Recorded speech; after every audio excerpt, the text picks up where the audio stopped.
Shaitanir-Rajim. Bismillahir-Rahmanir-Rahim. Assalamu alaikum, dear viewers, and welcome to Women's View on Ahlulbayt TV. This is our Muharram special here at Ahlulbayt TV, and this is day 4 of Muharram. Now, before I go to my live show today, I would like to mention that this is a live call-in show. So if you would like to call in with your views or opinions, or if you have any questions for our guest speakers here today, then please do call in with the number on the screen. We would love to hear from you. Alternatively, you can email us at womensview@ahlulbayt.tv. That's womensview@ahlulbayt.tv. Inshallah, I would read your messages out instantly in today's show. Now, inshallah, a selection of your comments will be shown at the bottom of the screen, so you can check out the comments from viewers from around the world. Now, as is the month of Muharram, you know, it's a time where Imam al-Husayn stood against corruption and against oppression. And he stood up to make the message of Prophet Muhammad continue. So in today's topic, we've had quite a few requests to do a topic about the misconceptions about Shia Islam, as we have many viewers from other schools of Islam who watch this channel but are yet not Shia or do not subscribe to the Shia school of thought. There's a few misconceptions about this Shia school of thought. So inshallah, today we'll be refuting some of those misconceptions. So today's topic is refuting the misconceptions regarding Shia Islam. Now, I'm your host, Zahra Al-Alawi, and today with me is Sister Nazeeya Husayn. Assalamu alaikum. Wa alaikum assalam. And Sister Salma Jaffer. Assalamu alaikum. Alaikum assalam. And before we begin the topic, I mean, for the viewers that have just tuned in, or perhaps you've missed our previous shows, the format of Women's View has now changed. The show, inshallah, is 2 hours. We have 2 guests. We have a special guest from a special guest on the phone, which is today is Sadiqa Najafi, so she's on the phone, inshallah. And also we have Fatima Jambi's diary journal all the way in Karbala, so she's filming for us in Karbala exclusively for Women's View. So let's start our topic straight away. Today's topic is quite an interesting one, because anyone that went to university in this country or has had relationships or dialogues with people from other schools of thought, they see that these misconceptions about the Shia faith is present, and people actually believe in these misconceptions. And this is the perfect time to discuss it, because Imam al-Husayn, he fought against corruption, fought against these ideologies. So let's start to refute these misconceptions. First of all, what misconceptions are there about the Shia school of thought? The ones that you usually come across when you come across somebody who is not a follower of Ahlulbayt. The first thing they come across is the concept of azadari. Why do we mourn the tragedy of Karbala? Why do we cry? Why do we organize majalis? They think that you should not cry for a dead person, because once you leave this world, then you have no connection with people living in this world, which obviously is not true, because we believe that you enter another world, you go to Barzakh, and then the spirits are in connection with this world as well. So, as the Quran says, that do not consider ones who have given their lives in the way of Allah as dead. They are alive, but you do not know. So in our belief system, we consider a shaheed, a martyr, as somebody who is alive. So the reason we cry is because there was something practiced by the Prophet himself when Hazrat Jibreel alayhi salam came to him and informed him that your grandson Husayn will be brutally massacred on the land of Karbala in the near future by the people of your own ummah. So at that point, he shed tears. So in a way, we are doing what the Prophet did 1400 years ago. So those who consider crying as bid'at or something as an innovation in Islam must research and read books on history, which clearly indicates that the Prophet of Islam was the first person who cried over Husayn alayhi salam. Then you come across other misconceptions, such as the Shias, the followers of Ahlulbayt alayhi salam, they literally worship graves. Now, visiting the shrines of Ahlulbayt, the Imams and the Prophets, is something which has been highly recommended by the Prophet. It's something which is quite significant in the sense that when you reach such a holy place, whatever you ask for from Allah subhanahu wa ta'ala, your wish is granted. So we do not worship the dead. We go there to visit them, to pay ziyarat. Then another one is that we disrespect the caliphs, the first, second, and third. That's not true. It's just that keeping the ayats of the Quran in perspective, the traditions and narrations of the Prophet and the Imams, we tend to conclude that any person who disobeys the Prophet, disrespects him, or hurts whom the Prophet loved, will obviously not somebody who should be given respect to or loved. So it's just that whatever we do has something to do with history, something which has already been practiced by either the family of the Prophet or the Prophet himself. Definitely true. Do you have any other misconceptions that people usually yes, there's quite a few other misconceptions about Shiaism, and that is we sort of pray on the stone. Now, the misconception is people say that we pray to it, and we do not pray to it. We pray on it, and the basics that we can come across in relation to that is on the 10th day of Karbala, the tragedy of Karbala, the day of Ashura, before Imam Husayn and his companions were martyred, they wanted to pray. And so where did they pray? They prayed on the Holy Land. They did sajda to the Holy Land on the sand. We're praying on the stone that is coming exactly from the Holy Land of Karbala, the stone which has been put together, in a half a decent shape for us to sort of, do our sajda, pray 5 times a day, do our sajda, and remember the tragedy of Karbala. So we're actually praying on exactly what they prayed on. They prayed on the actual land. We're praying on something that's coming from the same land. But like I said, put into a shape so we can have something to sort of remember. People, they just say that we pray to it. We're not praying to it. We're praying on it. And, it's representing the whole tragedy of Karbala.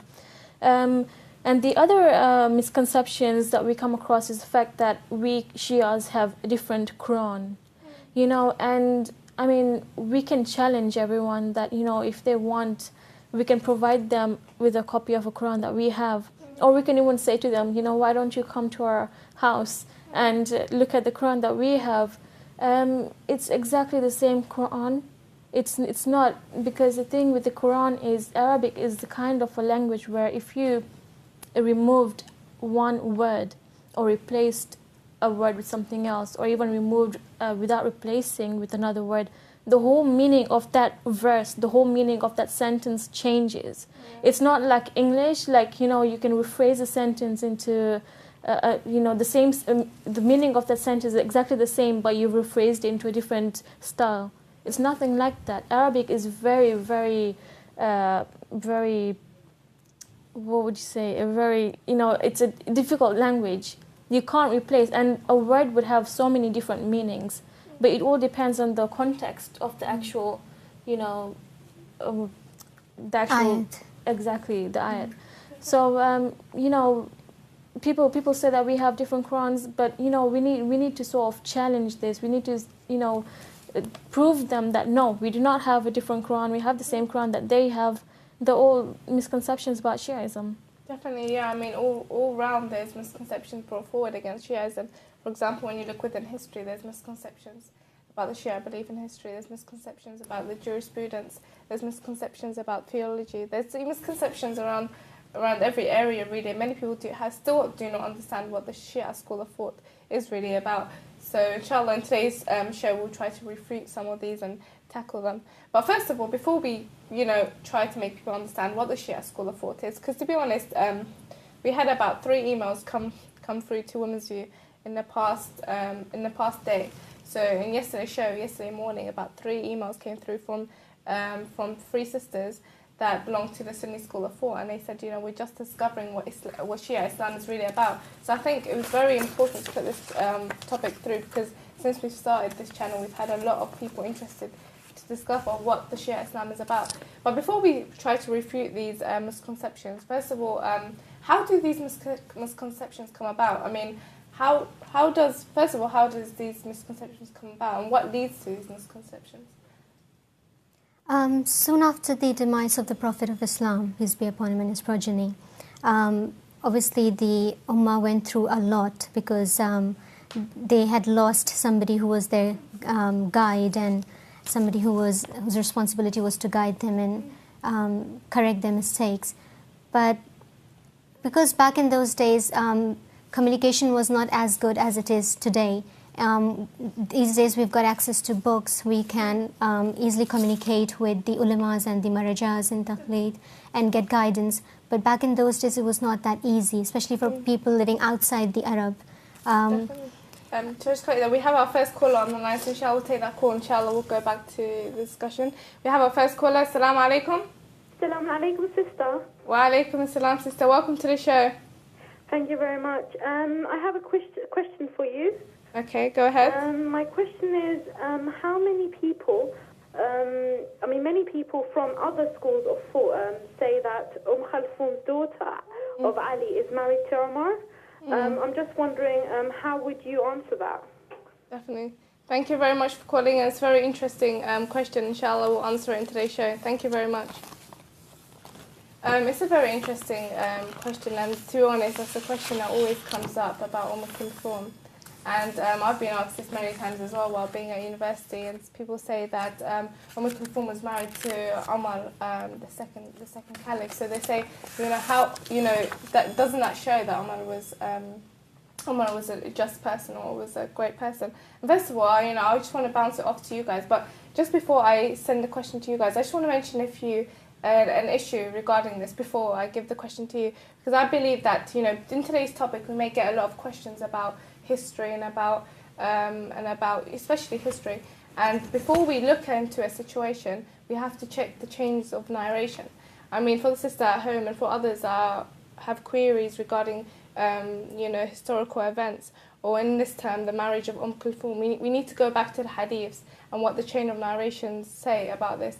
And I just want to, before we go to you, I just want to say in regards to Kulthum, if you look at the chain of narrations that narrate that she was married to Omar, we see that none of these chains of narrations are actually strong. For example, the chain of narration, let's say the first person that narrates the story, that narrates that Kulthum was married to Omar, was a man by the name of Ali Al-Laqmi. And Ali Al-Laqmi, it was narrated that he used to say that, do not call me Ali, because I don't want anything to do with Ali ibn Abi Talib. He goes, call me Ulay. Now a man that says, do not call me Ali because of Ali ibn Abi Talib, would you take his narrations as being correct? That's number one. The second person that narrates the story is I believe by the name of the person that killed Ammar ibn Yasir in the Battle of Siffin, when the army of Umayyah killed Ammar ibn Yasir. So the person that killed Ammar ibn Yasir narrates as well. So there, once again, that's not a person to take his narrations. And if you look in the chain of narrations, you see that the people that narrate this story is really not they're not really reliable. So within every historical event, you must go back to the chain of narration. Would you like to add anything on regarding this? In Islamic studies, there is a concept of ilm rajal. According to that, you investigate the biography of the narrator. You keep certain things in mind before accepting a hadith. First of all, that our imams have told us is every time you come across a hadith or a narration, to check its validity, just compare it or place it in front of the Quran. If it is contradictory to the teachings of the Quran, then just throw that narration and do not accept it as being authentic. And second most important thing is to see who is the narrator of the hadith. Read up on his biography. Get to know who the person was. Was he a pious, righteous person who truly followed the Prophet of Islam? If he somebody who has been actually has been made reliable by the Prophet himself or his family members as a reliable source, then yes, you accept the hadith. Otherwise, you just throw it. That's definitely true. There's like she said, there's a volumes of book called Ilm al-Rijal. You should, when someone looks at a narration, you should always go back to the chain of narrators. And Ilm al-Rijal do have these chain of narrators. Will tell you whether these people are reliable or not. Would you like anything to add on that? Yes. Omar actually didn't marry Kulthum bin Ibn Ali. She married Kulthum bint Jalwal al-Ansariya. Yeah. And so what people are doing is they're confusing the two names, and they're putting into the wrong content, which is again a misconception. Definitely. I mean, that's definitely true. I mean, for the sister called in, I mean, many people have this query about Kulthum, who she was married to. But just before we move on to what the sister Nazeeya was saying regarding the misconceptions, I would just like to say on the last note that, like Sister Salma said, that Kulthum, Omar, the second caliph, was married to Kulthum, but she was Kulthum bin Jalwal al-Ansariya, and that's who he married. And the biggest proof for this is that it's narrated that Omar's wife, Kulthum, died in the 50th year after Hijrah. Now, if you go back to the Battle of Karbala, the Battle of Karbala took place in the 61st year after Hijrah. So if Kulthum was present, Kulthum bint Imam Ali was present in the Battle of Karbala, how could she be the same wife as Omar? It just doesn't make sense, because the narration tells that Kulthum, the wife of Omar, died in the 50th year after Hijrah. Another proof is that Kulthum bint Imam Ali actually married on the son of Jaffer ibn Abi Talib, and Zainab married the son of Jaffer ibn Abi Talib as well, Abdullah. So Imam Ali's been narrated, he said that my daughters will marry the sons of my brother. I mean, I can go on regarding the history. I'll just stop there, but if the sister wants more information regarding this issue, then please do email us at womensview@ahlulbayt.tv. I mean, let's carry on in our discussion today, but I hope that's answered your question. And if you want more information, then please do email in. Sister Nazeeya, if you would like to carry on about how these misconceptions come about. Yeah, so what happens is, first of all, people out of ignorance, they do not tend to investigate or research. Now, research is something which is highly recommended by Allah Himself in the Quran, that you must research, do tahqiq. Because just listening to somebody, quoting somebody, you can't just believe it. You have to find out for yourself what the person has quoted. Is it really true? Or what the person is associating with the family of the Prophet. Did it really happen 1400 years ago? Now, you've got loads of information around you. But then again, you have to find out if it's authentic or reliable, or is it just a fabricated hadith quoted by somebody because of materialistic desires or to get hold of worldly possessions. So research is the most important thing. Second thing is doing comparative study between all the schools of thought, and then finding out what topics are something discussed by everyone, and then come to a conclusion. Second, obviously, you must always reflect on the interpretations of the Quran, plus the hadiths or the narrations quoted by the Prophet and the Imams and their companions. Yeah. If you keep all of these things in perspective, then you will come to a conclusion, and you can easily distinguish whether the piece of information you have been bombarded with, is it really true, or is it something that's just been going around as a scandal or a rumor? That's definitely true. Should I add I mean, just continuing from what the sister is saying, there are many narrators out there who are, misinterpreting the whole Shia Islam. And they're coming up with a lot of facts, from their opinion, a lot of facts, but they're not facts. They're probably their opinions, or it's a lot of misunderstanding, which is causing a lot of problems. That's definitely true. I mean, like you lot described it beautifully, these misconceptions really come about because of lack of education, lack of understanding, and to be honest, lack of dialogue as well within the other school of thought. So now going to the Battle of Karbala, I mean, as it's the month of Muharram, and it's a time where many people attack the Shia school of thought, and especially the way we mourn the month of Muharram, they say, a lot of misconceptions come forward. I mean, what are some of the misconceptions in regards to the Battle of Karbala?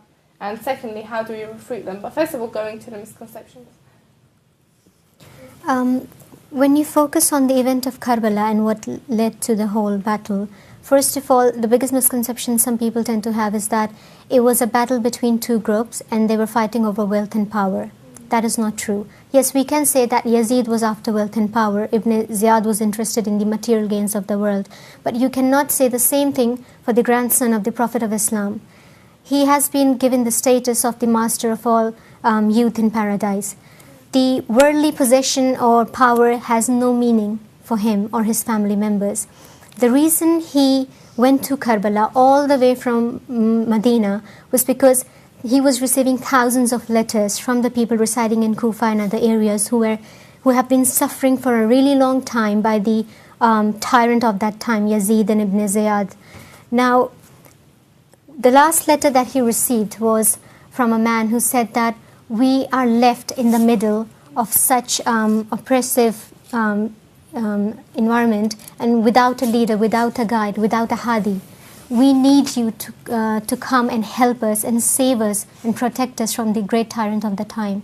So Imam, with his whole family and his companions, came to the land of Karbala. Now Yazid wanted Imam Husayn to give him oath of allegiance.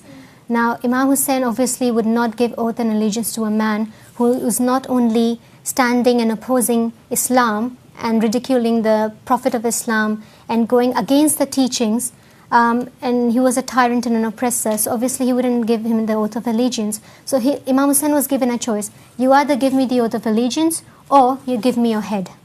So obviously the Prophet and his family were sent down to this planet, to this world, for a reason, to guide us, to save us, to be a role model for us.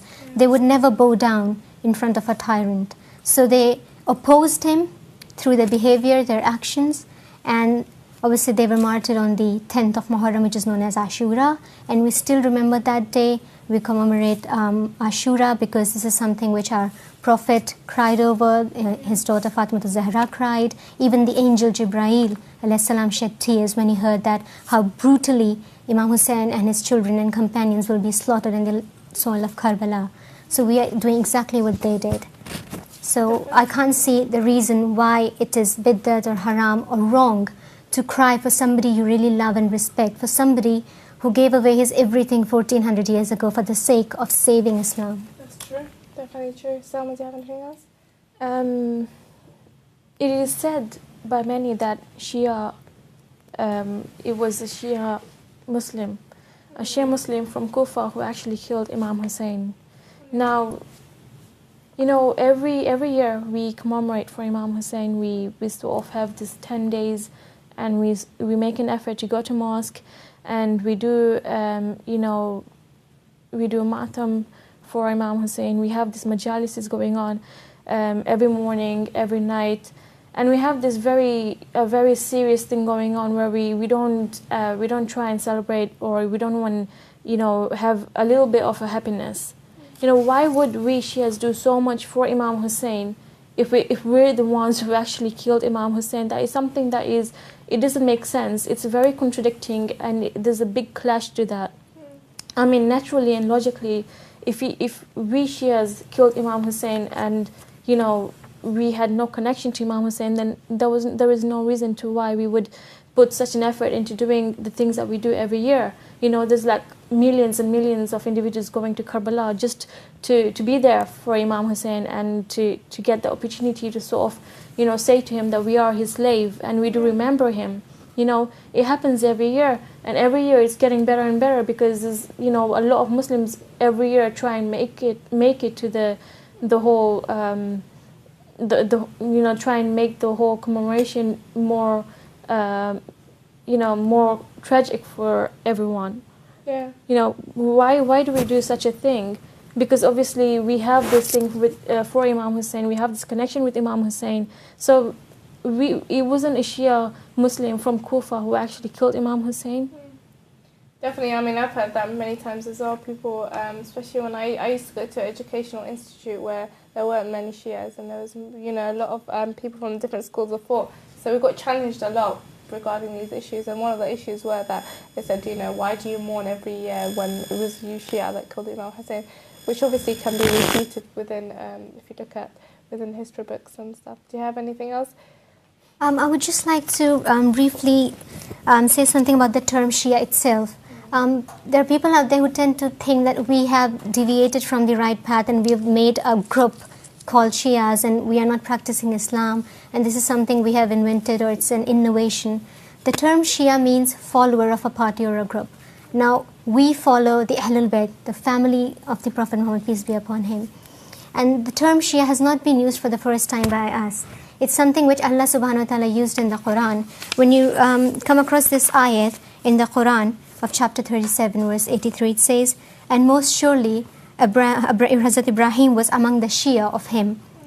And he, Moses, went into the city at a time when people of the city were not watching. So he found therein two men fighting, one being of his Shia and the other being his enemy. And the one who was of his Shia cried out to him for help against the one who was of his enemy. This is again a verse from the Quran. Thus, Shia is an official word used by Allah subhanahu wa ta'ala himself. And another ayat in the Quran says that, and we made of them imams to guide by our command when they were patient and they were certain of our communications. So it's like Allah is continuously reminding us that there have been imams that have been appointed by Allah for us, for our guidance. So obviously it's common sense that when you're following somebody, you automatically become a follower of that person. And you wouldn't follow somebody who is lost himself, but obviously you'll follow somebody who has been rightly guided by Allah himself. That's definitely true. We'll come back to the word of Shia. We have to go for break because it's approaching prayer time. But inshallah we'll come back and explain the word Shia more and other issues. We're going off for prayer time, inshallah. In London time, it's now time to pray. So inshallah, we'll be off for 20 minutes. Please do join us after the break with more discussions about the misconceptions regarding Shia, with the special phone call by Sadiqa Najafi, and also the VT by Diary Journal by Dr. Fatima Jami. So please do remember us in your prayers, and remember the team and all the Muslims around the world. Assalamu alaikum wa rahmatullahi wa barakatuh.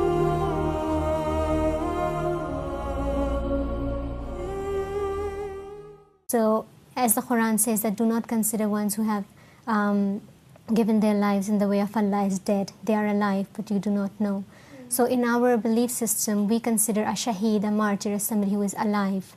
So, the reason we cry is because there was something practiced by the Prophet himself when Hazrat Jibreel alayhi salam came to him and informed him that your grandson Husayn will be brutally massacred on the land of Karbala in the near future by the people of your own ummah. So at that point, he shed tears. So in a way, we are doing what the Prophet did 1400 years ago. So those who consider crying as bid'at or something as an innovation in Islam must research and read books on history, which clearly indicates that the Prophet of Islam was the first person who cried over Husayn alayhi salam. Check out the comments from viewers from around the world.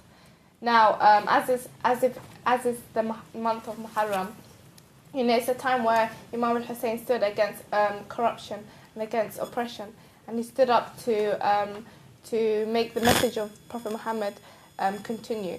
So in today's topic, we've had quite a few requests to do a topic about the misconceptions about Shia Islam, as we have many viewers from other schools of Islam who watch this channel but are yet not Shia or do not subscribe to the Shia school of thought. There's a few misconceptions about this Shia school of thought. So inshallah today we'll be refuting some of those misconceptions. So today's topic is refuting the misconceptions regarding Shia Islam.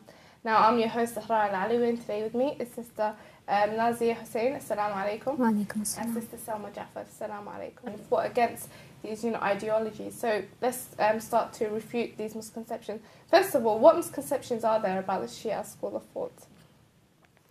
The ones that you usually come across when you come across somebody who is not a follower of Ahlulbayt, the first thing they come across is the concept of azadari.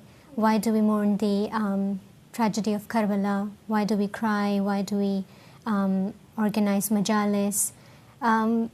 They think that you should not cry for a dead person, because once you leave this world, then you have no connection with people living in this world, which obviously is not true, because we believe that you enter another world, you go to barzakh, and then the spirits are in connection with this world as well.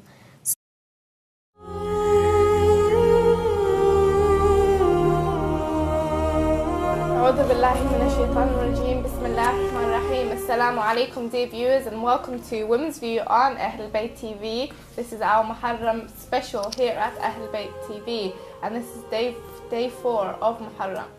Now, before I go to my live show today, I would like to mention that this is a live call-in show. So if you would like to call in with your views or opinions, or if you have any questions for our guest speakers here today, then please do call in with the number on the screen. We would love to hear from you. Alternatively, you can email us at womensview@ahlulbayt.tv. That's womensview@ahlulbayt.tv. Inshallah, I would read your messages out instantly in today's show. Now, inshallah, a selection of your comments will be shown at the bottom of the screen.